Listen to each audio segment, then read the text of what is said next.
Hello, in front of me I have Lenovo Watch S2 Pro, and I'm gonna show you how to change the time format on this device.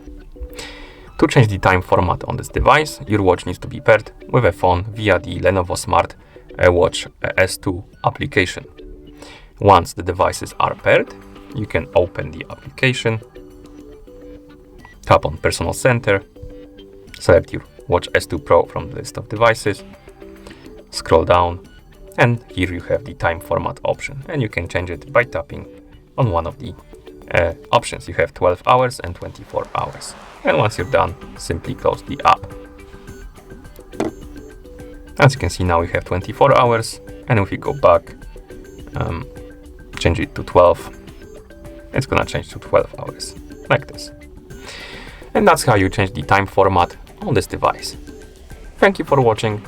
If you found this video helpful, please consider subscribing to our channel and leaving a like on the video.